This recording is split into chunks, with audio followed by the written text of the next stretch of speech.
हरे कृष्णा। मैं मनमोहन कृष्णदास आप सभी का इस्कॉन जुहू की ओर से भगवद गीता क्लास में हार्दिक स्वागत करता हूं। तो कल हमने भगवद गीता का दूसरा अध्याय समाप्त किया था, जो गीता सार के नाम से प्रसिद्ध है। तो आज हम तीसरा अध्याय शुरू करने जा रहे हैं, अध्याय 3 कर्मयोग। तो हमने जब भगवद गीता शुरू की थी, पहला अध्याय पर थे, तो मैंने बताया था कि किस प्रकार गीता का फ्लो, मतलब गीता का प्रवाह कैसे चल रहा है। प्रवाह मतलब कि अर्जुन ने कुछ तर्क दिए थे, उसकी वजह से तर्क दिए थे युद्ध ना करने के। तो पहला तर्क दिया था कि हमें हमारे सगे संबंधियों के ऊपर दया रखनी चाहिए। दूसरा तर्क था, अगर हम उनको मार देंगे तो हम भोग विलास कैसे करेंगे। तीसरा था, हमें पाप लगेगा। चौथा था, हमारी कुल परंपरा नाश हो जाएगी। पांचवा था, असमंजस में था अर्जुन, दुविधा में पड़ गया था कि क्या करूं। तो उसका प्रश्न का उत्तर देते हुए भगवान ने दूसरा अध्याय में 11वें श्लोक से अर्जुन को बताना शुरू किया कि उनका जो पहला अर्जुन था उसका खंडन उन्होंने दूसरे अध्याय के 11वें श्लोक से लेकर 30वें श्लोक तक की आत्मा का ज्ञान देके। भोग विलास का जो था वो दूसरे अध्याय के 31वें श्लोक से लेकर 37वें श्लोक में दिया कि आप अगर युद्ध जीत जाओगे तब भी भोग करोगे, हमारे जाओगे तो स्वर्ग में आनंद प्राप्त करोगे। तीसरा कारण था, पाप कर्म का भय लगेगा, तो उन्होंने उनका खंडन दूसरे अध्याय के 33वें श्लोक में किया और 38 से लेकर 53वें श्लोक में किया। और जो चौथा कारण था कि क्या कुल धर्म नाश होगा, उसका खंडन उन्होंने 45 और 46वें श्लोक में किया। और पांचवा कारण था कि उनको दुविधा में है, तो उन्होंने बोला एक एक कुरु नंदन बहु शाखाई व्यवसायिक बुद्धि एक एक कुरु नंदन। जिसकी बुद्धि कृष्ण के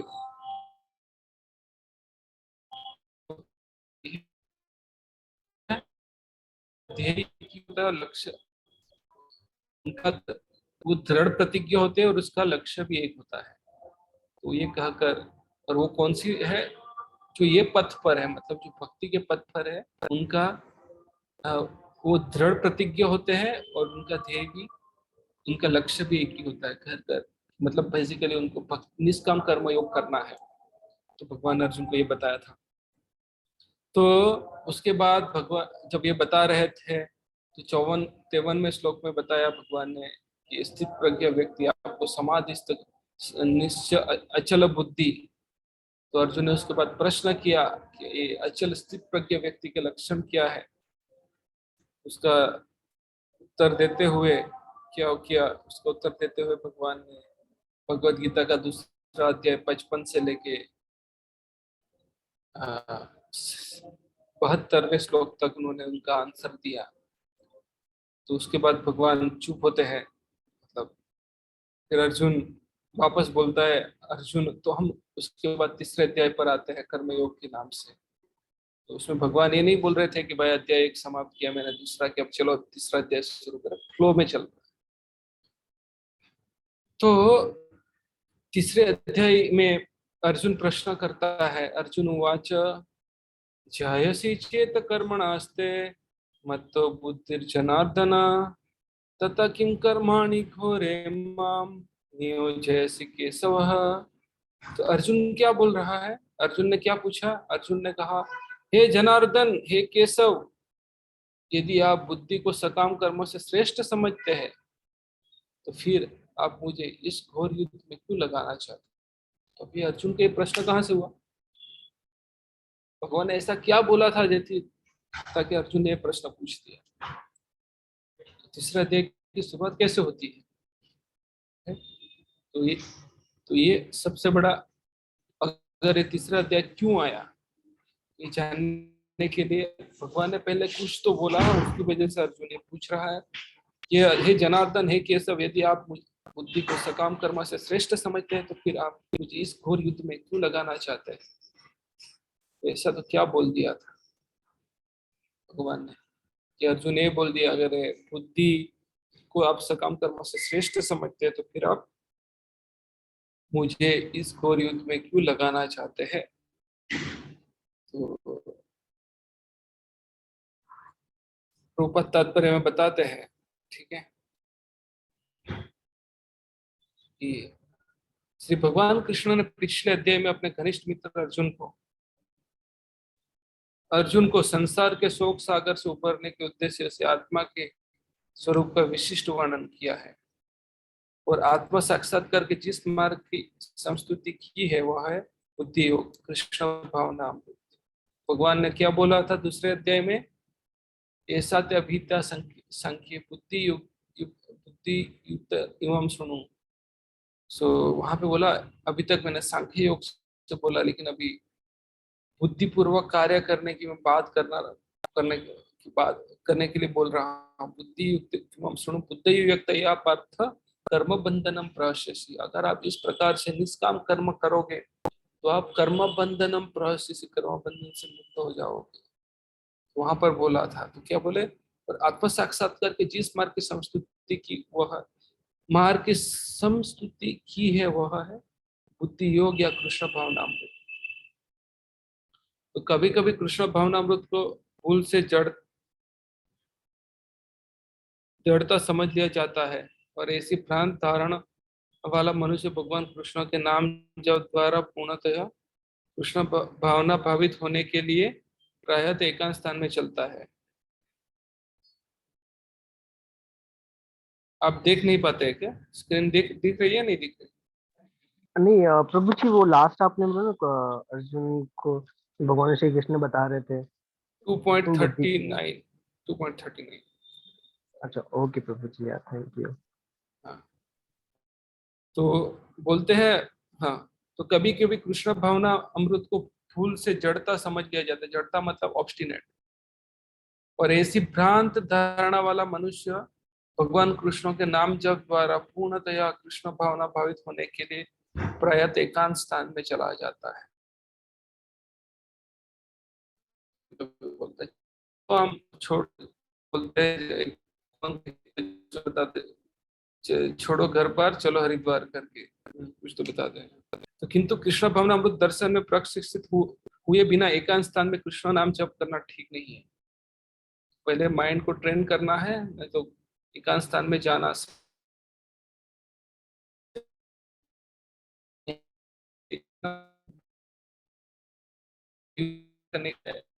क्या आप बोल रहे हैं कि आप सकाम कर्म से श्रेष्ठ बुद्धि है, मैं क्यों आप मुझे युद्ध करने के लिए क्यों लगा रहे हैं? इससे अबोध जनता से केवल सस्ती प्रशंसा प्राप्त होती है। एकांत जप कौन सा? श्रेष्ठ मन तुम्ही किसे वैष्णव निर्जन घरे केवल हरिनाम केटव।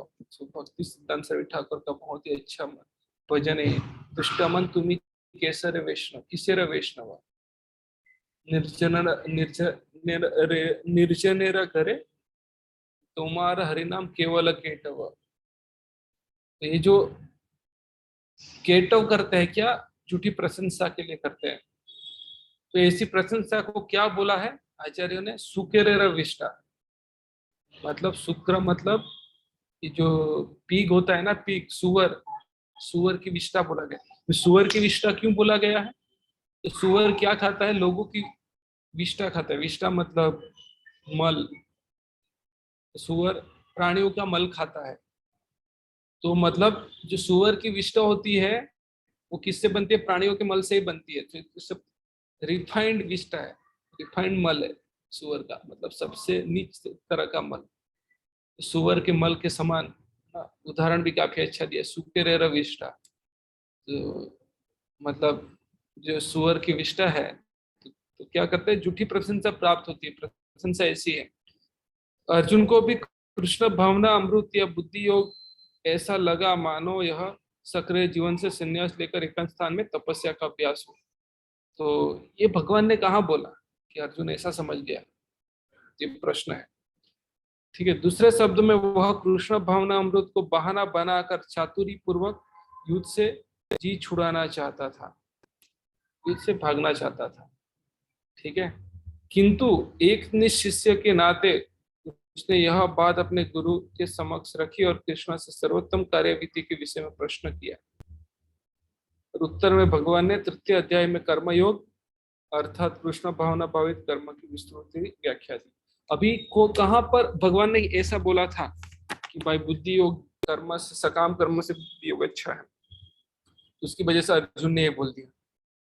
तो ये आता है दूसरे अध्याय का 49वां श्लोक। तो वहां पे भगवान बोले दुरेण ही अवरम कर्म बुद्धि योगा धनंजय बुद्धम शरणम अनविच्छ कृपणा फल हेतव। हे धनंजय, भक्ति योग के द्वारा समस्त गर्भित कर्मों से दूर रहो। तो अर्जुन को लगा कि भाई भगवान मुझे कर्म से दूर रहने की बोल रहे हैं। दुरेण ही अवरम कर्म बुद्धि योगा धनंजय, भक्ति भक्ति भाव में लगकर गर्भित कर्मों से दूर रहो और उसी भाव से भगवान की शरण करो। बुद्धम शरणम अनविच्छ कृपणा फल है। तो जो व्यक्ति अपने सकाम कर्म फलों को भोगना चाहता है वह वे कृपण है। तो भगवान ने यहाँ पे क्या बोला था, दुरेण ही अवरम कर्म बुद्धि योगा धनंजय, भक्ति के द्वारा समस्त गर्भित कर्मों से दूर रहो और उसी भाव से भगवान की शरण करो।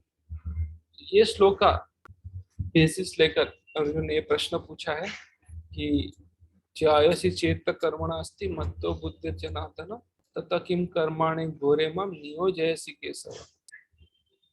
ठीक है, तो तीसरे और दूसरे अध्याय का लिंक बैठ गया। अगर ये समझ में आ गया है लोगों को, आपको, तो कृपया करके यस टाइप करिए ताकि मुझे समझ में आए कितने लोगों को समझ में आया है। होप ये लिंक बैठ गया आपको। नहीं बैठा तो नो टाइप करिए, क्योंकि लिंक बैठना बहुत जरूरी है।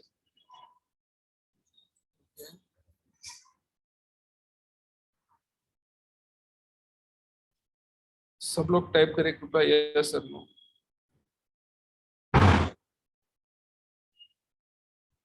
नहीं समझ में आया तो नो टाइप करिए, समझ में आया तो यस टाइप करिए। नहीं तो फ्लो, क्योंकि फ्लो बहुत इंपॉर्टेंट है। ये लोग यहाँ पर ही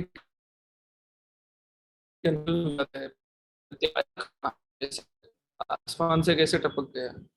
सॉरी मैंने ऐसा बोला, बट ओके ठीक है। अगर दूसरे लोग टाइप नहीं कर रहे तो मैं एज्यूम कर रहा हूँ आपको समझ में आ गया है। टाइप करेंगे तो अच्छा रहेगा।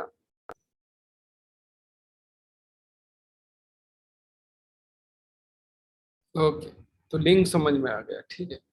Thank you very much. तो आगे बढ़ते हैं।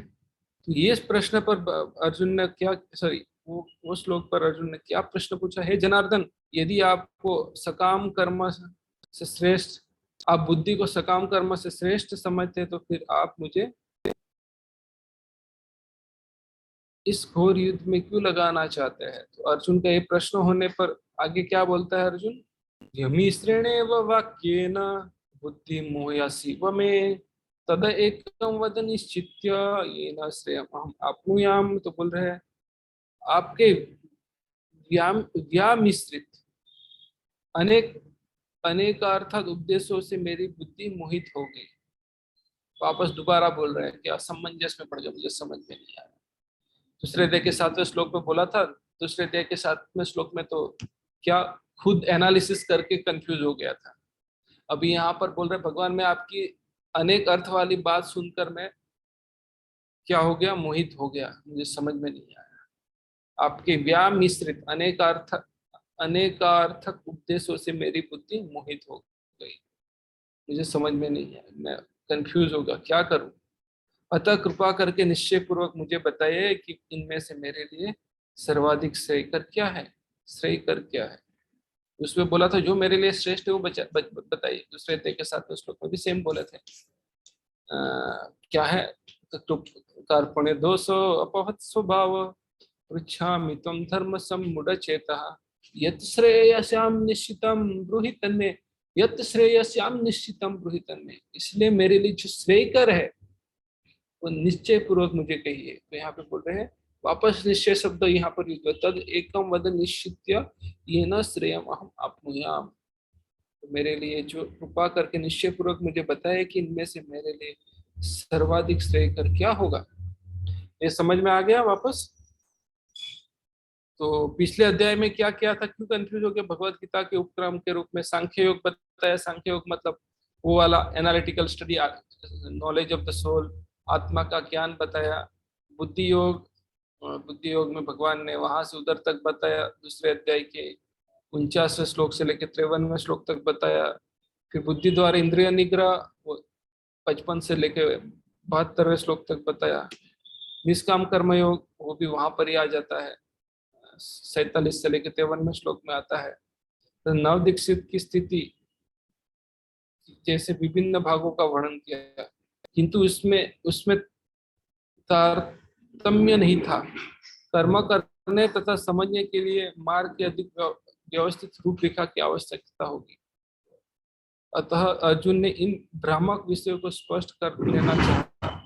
भगवान एक्चुअली करना कहना क्या चाह रहा है, एक तरफ तो अचल बुद्धि बोल दिया और एक तरफ बोल दिया दुरेण ही अवरम कर्म बुद्धि योगा धनंजय बुद्धि युक्त या पार्थ कर्म बंधनम प्रहसिस।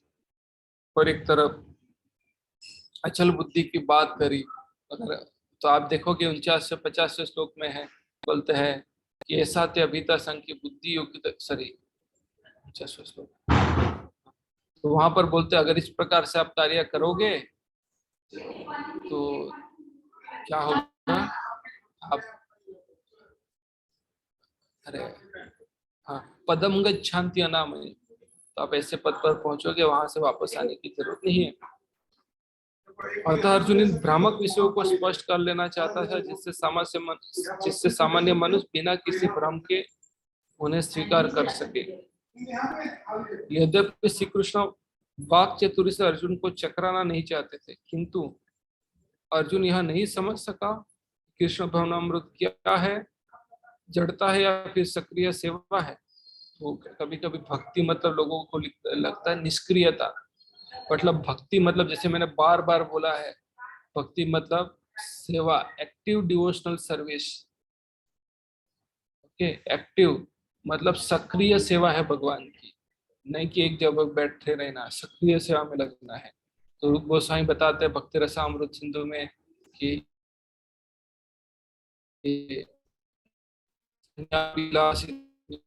कर्मावृतम आनुकूल्येन कृष्णानुशीलनम भक्तिरुत्तमा। सो भक्ति क्या है, आनुकूल्येन उत्तम भक्ति, तो आनुकूल्येन कृष्ण अनुशीलनम, तो कृष्ण के प्रति फेवरेबल सेवा, मतलब कृष्ण को सेवा करने की इंटेंशन, और कृष्ण भी खुश होने चाहिए, तो वो होना चाहिए। और कृष्ण अनुशीलनम मतलब उसको कल्टीवेट करना है, हमें कल्टीवेट करना है, ठीक है ना, एक्टिव उसकी हैबिट बनानी है। और भक्ति रसामृत सिंधु में दूसरा श्लोक आता है, सर्वोपाधि विनिर्मुक्तम तत्परत्वेन निर्मलम ऋषिकेन ऋषिकेश सेवनम भक्तिरुत्तम। ऋषिकेन मतलब अपनी इंद्रियों के द्वारा, जो इंद्रियों के मालिक है उनकी सेवा करना, उसको भक्ति बोलते हैं। सर्वोपाधि विनिर्मुक्तम, सारी पोस्ट पोजीशन से परे होकर, मुक्त होकर, तत्परत्वेन निर्मलम, अपना मोड़ गुडनेस में आकर, ऋषिकेन इंद्रियों द्वारा, ऋषिकेश जो इंद्रियों के मालिक है उसको सेवा करना, ऋषिकेन ऋषिकेश सेवनम भक्ति रुच्यते। भक्ति मतलब एक्टिव सेवा, जैसे कभी कभी मैं बोलता हूँ देशभक्त मतलब भाई देश की सेवा करेगा, सिर्फ झंडा लेके खड़ा नहीं रहेगा, झंडा ऊंचा रहे हमारा, तो ऐसे खड़ा नहीं रहेगा, वो देश की सेवा करेगा, सिर्फ झंडा लेके खड़ा रहना ऑफकोर्स वो एक सेवा कहलाती है, गलत नहीं है कि भाई ग्लोरीफाई करना, बट सक्रिय सेवा में लगना बहुत इंपॉर्टेंट है। सक्रिय सेवा है, दूसरे शब्द में सॉरी सक्रिय सेवा है भक्ति। मतलब अगर मैं मातृभक्त बोलूंगा तो मैं मातृ सेवा करता हूँ, मातृ सेवा करता हूँ, नहीं, सेवा करनी चाहिए, प्रैक्टिकल सेवा। तो बॉय एंड गर्ल, लड़का लड़की एक दूसरे को प्रेम करते तो उसमें भी सेवा आती है, सिर्फ आई लव यू कहने से काम नहीं चलता, ठीक है, कि बस शादी करने के बाद बोलते सिर्फ लव यू बोलते रहेंगे, काम नहीं चलेगा। मानो हस्बैंड जॉब से आया, घर पे खाना नहीं बना, तो वाइफ बोलेगी I just love you love you, तो दोनों में झगड़ा हो जाएगा। उसी प्रकार हस्बैंड से उनसे सेवा लेता रहेगा तो काम नहीं चलेगा, उनको भी कहीं ले जाना पड़ता है घूमने के लिए, जो भी है, जस्ट एग्जाम्पल बता रहा हूँ। मतलब लव और भक्ति मतलब एक्टिव सेवा, सक्रिय सेवा है, ठीक है, तो वही यहाँ पे बताया है। तो अर्जुन को लगता था कि भाई हाँ, बुद्धि भक्ति योग मतलब सिर्फ सब छोड़ छाड़ के एक निष्क्रियता है, बट भगवान यहाँ पे क्लियर करना चाहते हैं जड़ता है या ये सक्रिय सेवा। तो ये निष्क्रियता नहीं है, सक्रिय सेवा है। दूसरे शब्दों में अपने प्रश्नों से वह उन समस्त शिष्यों के लिए जो भगवत गीता के रहस्यों को समझना चाहता है, कृष्ण भावना अमृत का मार्ग प्रशस्त कर रहा है।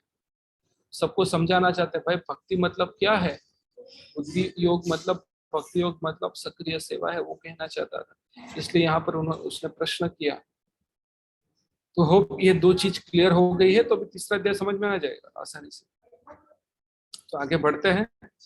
तो अर्जुन ने क्या बोला है यहाँ पर कि कृपा करके निश्चयता पूर्वक मुझे बताए कि इनमें से मेरे लिए सर्वाधिक श्रेय क्या होगा।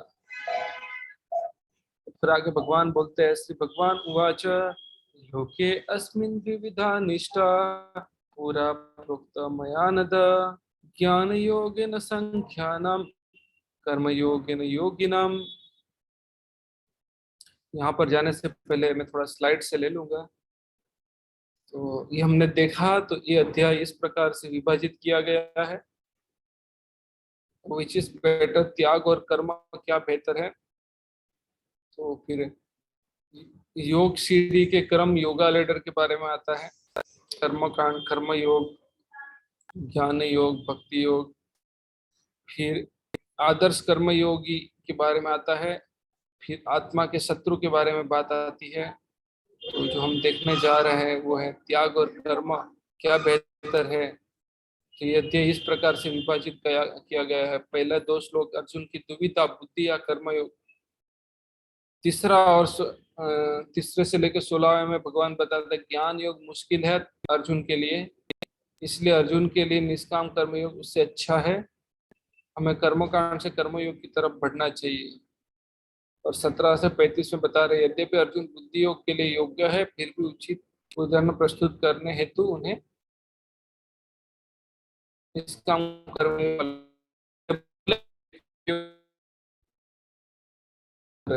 इसलिए कर्मकांड से कर्मयोग में जाओ। और 17 से लेकर 35 में बोल रहे हैं ठीक है आप बुद्धि योग के लिए योग्य है, किंतु फिर भी लोगों के लिए उदाहरण प्रस्तुत करने के लिए निष्काम कर्मयोग का पालन करना चाहिए। और 36 से लेकर 23वें श्लोक में बोला जा रहा है योग मार्ग में काम एक दुर्जय शत्रु है, इसलिए हमें स्थिर आध्यात्मिक बुद्धि से काम को जीतना चाहिए। तो उसको कैसे जीतना है, कुछ चौथा अध्याय शुरू होता है। इस प्रकार से अध्याय विभाजित किया गया है। तो ये 2 तरह के व्यक्ति होते, ज्ञान योगी। तो एनीवे, तो अभी आगे बढ़ते हैं। तो ये 2 श्लोक हो गया हमारा, पहले 2 श्लोक ठीक है।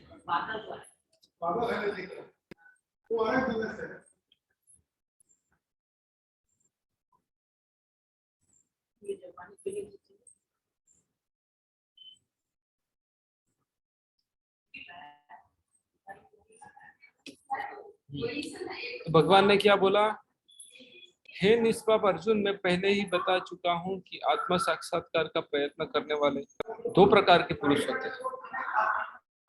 आत्मा साक्षात्कार के प्रयत्न करने वाले 2 प्रकार के पुरुष होते हैं।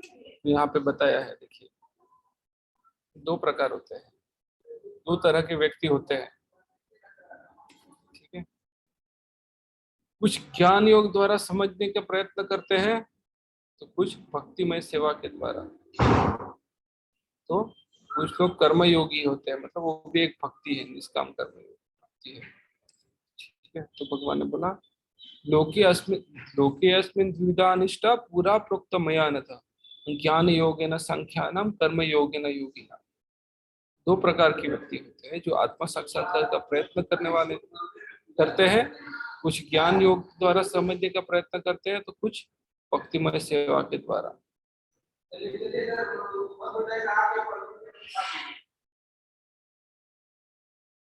39वें मतलब 39वां मतलब कौन सा है? हाँ 39। नहीं, सो फिर आगे बढ़ते हैं। तो भगवान वहां पे बोलते न कर्मणाम अनारंभान निष्कर्म्यम पुरुष अश्नुते न च संन्यासना देवा सिद्धिम समाधिम अधिगच्छति। तो बोलते हैं यहाँ पर न तो कर्म से विमुख होकर कोई कर्म फल से छुटकारा पा सकता है और न केवल संन्यास से सिद्धि प्राप्त की जा सकती है। तो यहाँ पे भगवान दो चीज बताए, ना तो कर्म से विमुख होकर, तो हम अर्जुन को बता रहे हैं कि तुम्हें लगता है कि भाई युद्ध नहीं करोगे तो आप कर्म फल से छुटकारा पा सकते हो, नहीं ऐसा नहीं। और न केवल संन्यास से सिद्धि प्राप्त की जाती है, संन्यास लेकर भी सिद्धि प्राप्त, कुछ लोग सोचते हैं हम संन्यास ले लिया तो सिद्धि प्राप्त हो जाएगी, नहीं भगवान बोल रहे ऐसा नहीं है। तो क्यों, तो आगे के श्लोक में बताते हैं ऐसा क्यों। नहीं कश्चित क्षणम अपि जातु तिष्ठति कर्म कृतः कार्यते ही अवसः कर्म सर्वे प्रकृति, कार्यते ही अवसः कर्म सर्वे प्रकृति चेर गुणे। इससे पहले तात्पर्य मैं पढ़ लूंगा। भौतिकवादी मनुष्य के हृदय का विमल करने के लिए जिन कर्मों का विधान किया गया है उनके द्वारा शुद्ध हुआ मनुष्य संन्यास ग्रहण करता है। तो पहले हृदय संन्यास ग्रहण करने से पहले हृदय का शुद्धिकरण होना बहुत जरूरी है। अगर हृदय शुद्धिकरण नहीं है संन्यास के बाद भी पतन हो सकता है। शुद्धि के बिना संन्यास ग्रहण करने से सफलता नहीं मिल पाती। ज्ञान योगियों के अनुसार संन्यास ग्रहण करने अथवा सकाम कर्म से विरत होने से ही मनुष्य नारायण के समान हो जाता है। तो ज्ञान योग्य ऐसा मानता है नारायण समान हो जाता है, किंतु भगवान कृष्ण इस मत का अनुमोदन नहीं देते। भगवान ने क्या बोल दिया, न कर्म से विमुख होकर कोई कर्म फल से छुटकारा पा सकता है और न केवल संन्यास से सिद्धि प्राप्त की जाती है। तो बोलते हैं हृदय की शुद्धता के बिना संन्यास सामाजिक व्यवस्था में उत्पाद उत्पन्न करता है। दूसरी और अधिक कोई नियत कर्मों के न करने, नियत कर्मों को न करके भी भगवान की दिव्य सेवा करता है तो उस मार्ग में जो कुछ भी उन्नति करता है उसे भगवान स्वीकार कर लेते हैं। बुद्धि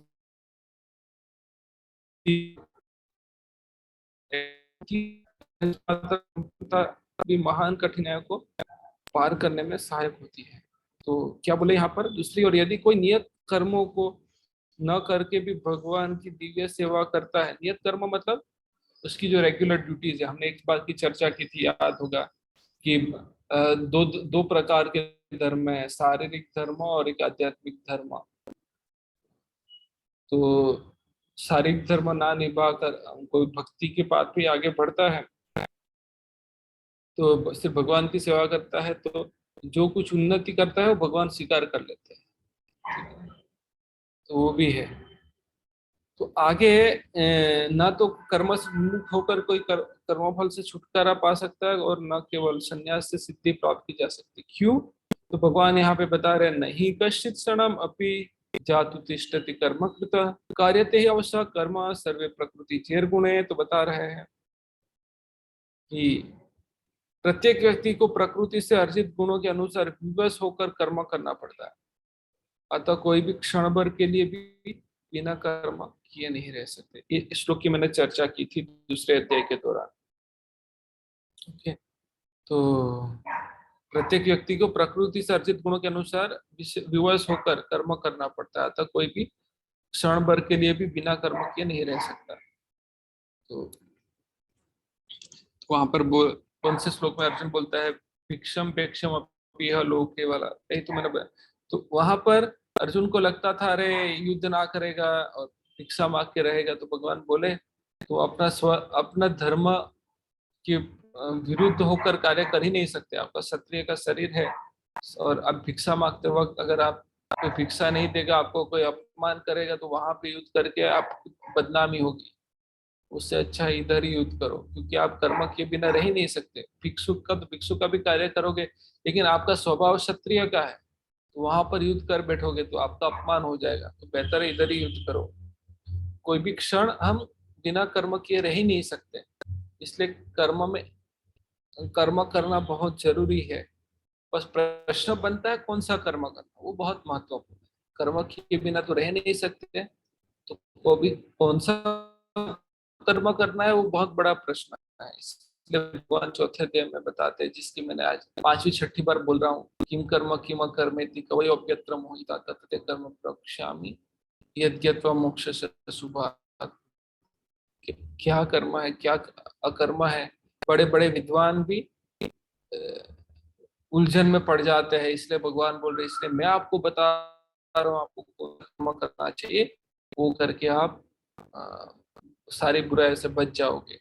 और तीसरे अध्याय के दूसरे अध्याय के 39 श्लोक में बता रहे हैं कि ऐसा ते अभिहिता संख्य बुद्धि योगे त्वम बुद्धया पार्थ कर्म बंधनम प्रवश्यसि। मैं आपको अभी निष्काम कर्म योग बुद्धि पूर्वक कर्म करने के लिए आपको कर्म करने का पाठ बता रहा हूँ। इस प्रकार कर्म करने से क्या होगा, कर्म बंधनम प्रहस्यसि, कर्म बंधन से मुक्त हो जाओगे। तो कर्म तो करना ही है, वही भगवान वहां पे बता रहे हैं, राइट।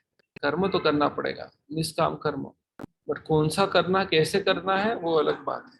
कौन सा करना है कैसे करना है, तो कर्म करना ही पड़ता है, ठीक है। तो यह देहधारी जीव का प्रश्न नहीं है, अपितु आत्मा का यह स्वभाव है कि वह सदैव सक्रिय रहता है। हम शरीर हम जो शरीर के अंदर जो देही है वो हमेशा एक्टिव है, तो शरीर कैसे स्थायी रह सकता है। आत्मा के अनुपस्थिति में भौतिक शरीर हिल भी नहीं सकता। यह शरीर मृत वाहन के समान हो जाता है, समान है, जो आत्मा द्वारा चालित होता है, क्योंकि आत्मा सदैव गतिशील रहता है। आत्मा हमेशा सक्रिय है और वह एक क्षण के लिए भी नहीं रुक सकता। अतः आत्मा को कृष्ण भावना अमृत के सत्कर्म में प्रवृत्त रखना चाहिए, अन्यथा वह माया द्वारा शासित कार्य में प्रवृत्त हो जाएगा। माया के संसर्ग में आकर आत्मा भौतिक गुण प्राप्त कर लेता है, और आत्मा को ऐसे आकर्षणों से शुद्ध करने के लिए यह आवश्यक है कि शास्त्रों द्वारा आदिष्ट कर्मों में वो संलग्न रखा जाए। किंतु यदि आत्मा कृष्ण भावना अमृत के अपने स्वाभाविक कर्मों में निरंतर रहता है, तो वह जो भी करता है उसके लिए कल्याणप्रद होता है।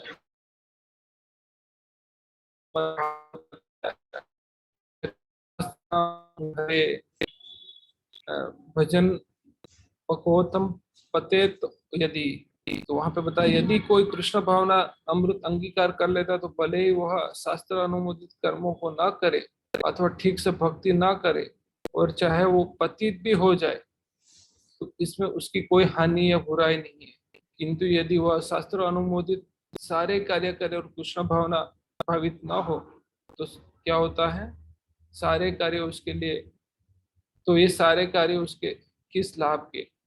और एक श्लोक आता है 5वें अध्याय के 5वें स्कंद के 18वें अध्याय के 12वां श्लोक आता है, हराव अभक्तस्यो तो महद्गुणा। तो वहां पे एक चीज बताई कि भगवान विष्णु के भक्त को सारे देवी गुण प्राप्त हो जाते हैं, लेकिन जो भगवान के भक्त नहीं है, तो उसमें सारे गुण होने के बाद भी वो कोई मतलब के नहीं, क्योंकि वो मनोरथ है न धावती मही, तो मन घड़ित है वो सब चीजें।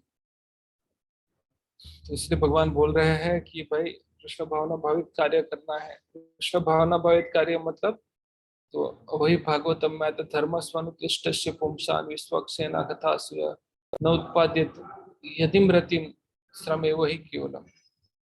धर्म स्वनुतिष्ठस्य पुंसान, तो अगर जो पुंसा मतलब जीवात्मा जो भी कार्य करता है, अगर वो कार्य उसको हरि कथा में रुचि उत्पन्न नहीं करता, विश्वक्सेना कथा से न उत्पाद्य दधि रतिम, अगर उसमें रुचि उत्पन्न नहीं करता, तो उस श्रम वही केवल, ठीक है ना। उसका कोई मतलब नहीं, भगवान को खुश नहीं कर सकते तो उसका कोई मतलब नहीं। तो कहने का मतलब यह है कि हम कार्य किए बिना रह ही नहीं सकते, तो कुछ ना कुछ कार्य करने हैं। तो कौन से कार्य करने हैं वो बहुत महत्वपूर्ण है। तो भगवान को खुश करने वाले, लेकिन उससे पहले आगे बढ़ते हैं। तो उसमें आगे क्या बोल रहे हैं कि हम एक क्षण भी कार्य किए बिना नहीं रह सकते। तो इसलिए भगवान बोल रहे हैं, कर्मे इंद्रियाणि संयम्य यासते मनसा स्मरान इंद्रियार्थान विमूढ़ात्मा मिथ्याचारस्य उच्यते। तो वो बोल रहे हैं कि जो कर्म इंद्रियों को वश में तो करता है, किंतु जिसका मन इंद्रिय विषयों का चिंतन करता रहता है, वह निश्चित रूप से स्वयं को धोखा देता है और मिथ्याचारी कहलाता है। मिथ्याचारस्य उच्यते। तो कभी कभी लोग क्या करते, ढोंग तो कर लेते भाई, हाँ मैं बहुत बड़ा इंद्रिय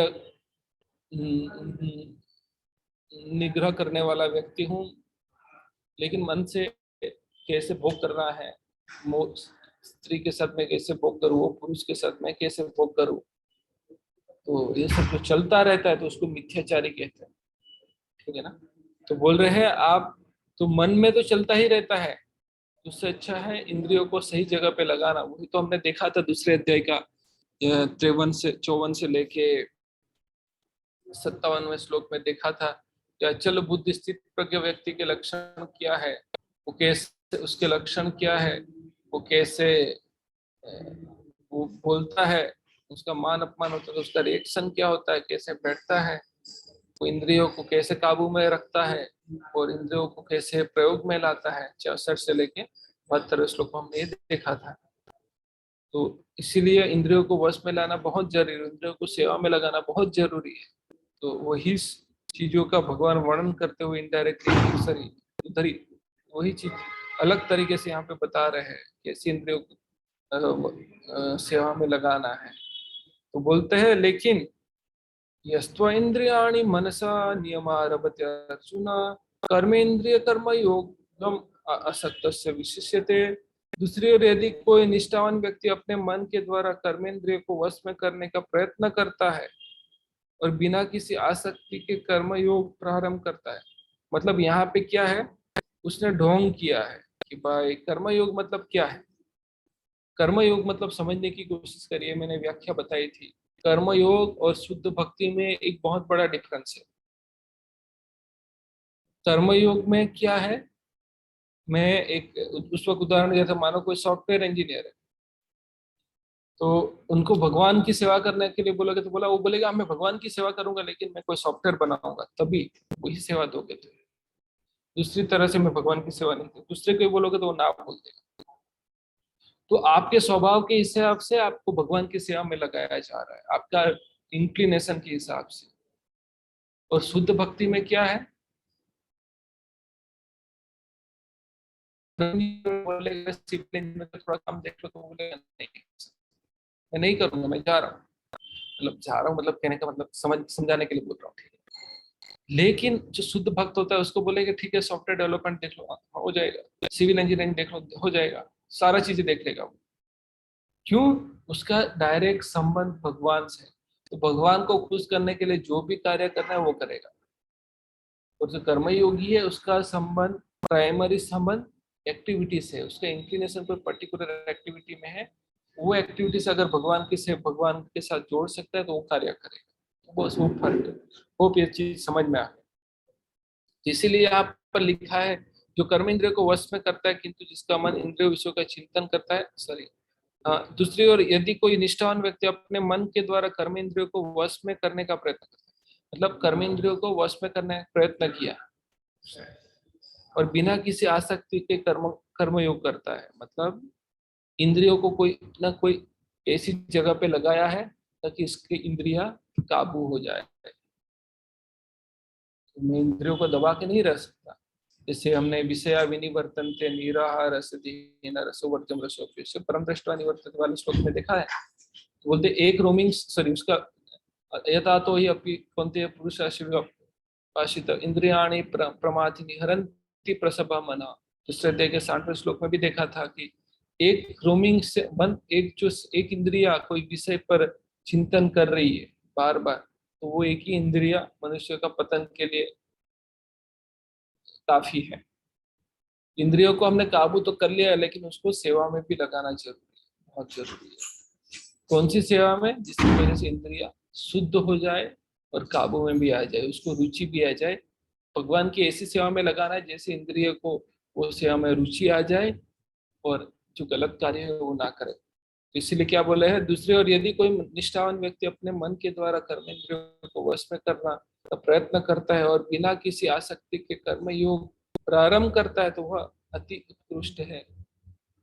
कर्म योग में व्यक्ति क्या करता है, इंद्रियों को भगवान की पर्टिकुलर कार्यों में लगाता है और इंद्रियों को काबू करने की कोशिश करता है। ठीक है। तो अगले श्लोक में बोलते हैं नियतम कुरु कर्मत्वम कर्म जायो हि कर्मणा शरीर यात्रा पीचते न प्रसिद्ध्यत कर्मणा अपना नियत कर्म करो, क्योंकि कर्म न करने की अपेक्षा कर्म करना श्रेष्ठ है। कर्मों के बिना तो शरीर निर्वाह भी नहीं हो सकता। नियत मतलब आप दूसरे अध्याय के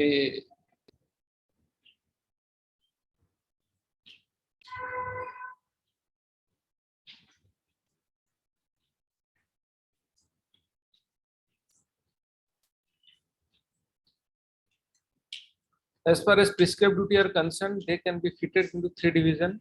So namely routine work, emergency work, and desire activity. So routine work performed as an obligation in terms of scriptural injection. तो शास्त्रों के आधार अनुसार हम कार्य करते हैं without desire for the result. तो ये हाँ, work with result becomes cause of bondage, therefore such a work is not auspicious. तो रूटीन वर्क होता है, इमरजेंसी वर्क होता है, डिजायर एक्टिविटी होती है।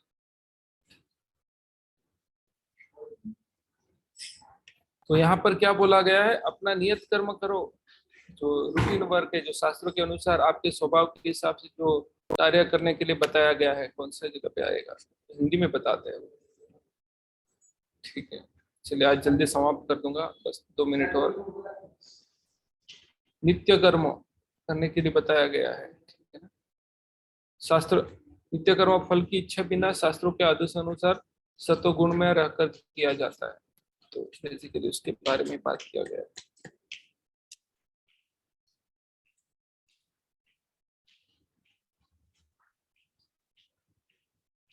ठीक है, कर्म के बिना तो शरीर का निर्वाह भी नहीं हो सकता। तो ये स्पेशली चीज को पूरा एकदम भक्ति में एकदम रुचि नहीं आई है अभी तक। तो और या तो फिर किसी को उदाहरण प्रस्तुत करने के लिए बोला गया है। तो ये बिगिनिंग स्टेज के लिए बोला गया है। तो आगे के श्लोक में बताते हैं ये। तो कर्म किसके लिए करना चाहिए, अभी आगे के श्लोक में बताया गया है। यज्ञ अर्थात कर्मण अन्यत्र लोकोयम कर्म बंधन तदर्थ कर्म कौन थे मुक्त संग समाचार। श्री विष्णु यज्ञ अर्थात श्री विष्णु के लिए यज्ञ रूप में कर्म करना चाहिए। तो आपका कर्म क्या होना चाहिए, विष्णु भगवान के लिए होना चाहिए। अन्यथा कर्म के द्वारा इस भौतिक जगत में बंधन उत्पन्न होता है। कर्म बंधनम रहस्य से फिर लोकोयम कर्म बंधना। तो बोलते हैं अतः हे कुंती पुत्र, उनकी प्रसन्नता के लिए अपने नियत कर्म करो, इस तरह तुम बंधन से मुक्त हो जाओगे। तो क्या करना चाहिए, तो बोल रहे हैं यहाँ पे भगवान साक्षात बोलता है। मैं इनकी इनडायरेक्ट बोले भगवान की प्रसन्नता के लिए कार्य करना है। भगवान क्या चाहते हैं, अर्जुन से युद्ध चाहते हैं। तो उनकी प्रसन्न, और क्यों चाहते हैं युद्ध, क्योंकि आप वो युद्ध कला में निपुण है, तो आप युद्ध करिए। ठीक है, तो आगे बोलते हैं सहयज्ञ प्रजा सृष्टि। एनीवे, तो ये अलग सेक्शन है, तो उसकी चर्चा हम कल करेंगे। तो होप आज हमने चर्चा किया दो चीजों का। अर्जुन का प्रश्न था, दुविधा में था, कौन सा ज्ञान योग बेहतर है और या कर्मयोग। तो कर्मयोग की बात आई कि हम एक क्षण के लिए भी कार्य किए बिना नहीं रह सकते। अगर कोई कर्मेंद्र को वश दबाकर इंद्रिय विषय पर क्या बोलते हैं कि मनन करता है, तो मिथ्याचारी कहलाता है। तो इससे अच्छा है कोई कर्मयोग में लगे और इंद्रियों का काबू में करने का प्रयत्न करे, वो व्यक्ति अच्छा है। तो कौन सा कार्य करना चाहिए, यज्ञ अर्थात कर्मण अन्यत्र लोकोयम कर्म बंधन। तो आपको ऐसा कर्म करना चाहिए जिससे भगवान विष्णु प्रसन्न हो, नहीं तो आप कर्म बंधन में फंस जाओगे। अतः कुंती पुत्र, उनकी प्रसन्नता के लिए अपनी नियत कर्म करो, इस तरह तुम बंधन से मुक्त हो। इसी प्रकार हम यहाँ पर आज समाप्त करते हैं। बहुत बहुत धन्यवाद। हरे कृष्णा। एनीवे, मैं थोड़ा यहाँ से श्लोक से स्लाइड से बता देता हूँ। ये सब चीजें होते हैं, लोग संन्यास तो ग्रहण कर लेते हैं, गांजा फूकते हैं, ये सब चीजें करते हैं लोग। ठीक है, और परिपक्व त्याग का समर्थन पिछले श्लोक से संबंध। अगर अशुद्ध हृदय से ग्रस्त व्यक्ति अपने निहित कर्मों का त्याग कर वैदिक कर्म संन्यास लेता है, तो वह निष्क्रिय रहने में असमर्थ होने के कारण पुनः भौतिक कार्यों में संलग्न हो जाता है। फिर ऐसा करते गांजा फूकते हैं। कर्म संन्यास स्वाभाविक नहीं है।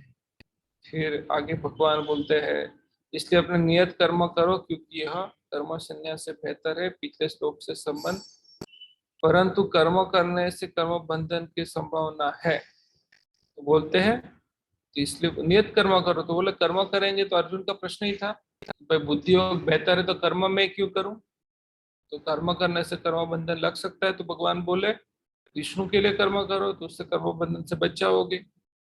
ये श्लोक ऐसा संबंध है यहाँ पर, ठीक है। तो कल हम यहाँ से शुरू करेंगे दूसरे अध्याय से, सॉरी 10वें श्लोक से। बहुत बहुत धन्यवाद। हरे कृष्णा।